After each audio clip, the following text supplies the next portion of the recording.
আসসালামু আলাইকুম। আগের ভিডিওতে আমরা while এবং whilst নিয়ে আলোচনা করেছিলাম। আজকে আমরা আলোচনা করব amid ভার্সেস amidst। ওকে, অনেকেই আমরা amid কে শুনেছি, কিন্তু আমরা অনেকেই amidst এর সাথে পরিচিত না। সো আজকে এই ধরনের একটু ডিটেইলস আলোচনা করি।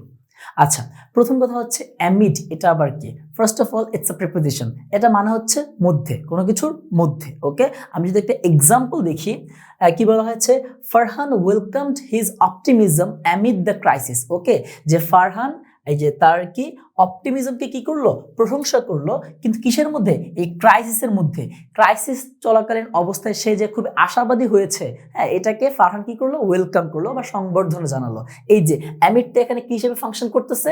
As a preposition. Okay, as a preposition. আচ্ছা, সো এখন অ্যামিডসটাকে যদি আমরা সেইটা দেখি। আচ্ছা, অ্যামিডসটা হচ্ছে অ্যামিডের মতোই, তাদের অর্থের আসলে কোনো ভিন্নতা নেই, কিন্তু অ্যামিডসটা একটু archaic. What is the meaning of archaic? Archaic মানে কি? আচ্ছা, আর্কেইকের স্পেলিং কি? আর্কেইকের স্পেলিং হচ্ছে ARCHAIC। ওকে, আর্কেইক শব্দের অর্থ হচ্ছে পুরনো।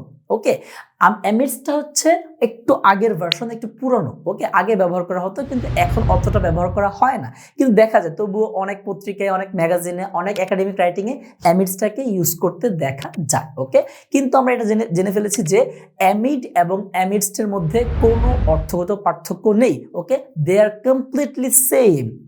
ঠিক একইভাবে, ঠিক যেভাবে ছিল while এবং whilst কিন্তু অলমোস্ট সেম ছিল কনজাংশন এবং অ্যাডভার্বের কেসে, ঠিক একইভাবে অলমোস্ট অ্যামিড এবং অ্যামিডসও সেম, এদের মধ্যে কোনো পার্থক্য নেই। ওকে, তুমি চাইলে সেটাকে ইন্টারচেঞ্জেবলি ইউজ করতে পারো, কিন্তু একটা জিনিস মাথায় রাখবে যে অ্যামিডটা হচ্ছে একটু বেশি ফর্মাল আর অ্যামিডসটা আর্কিক বা একটু লেস ফর্মাল।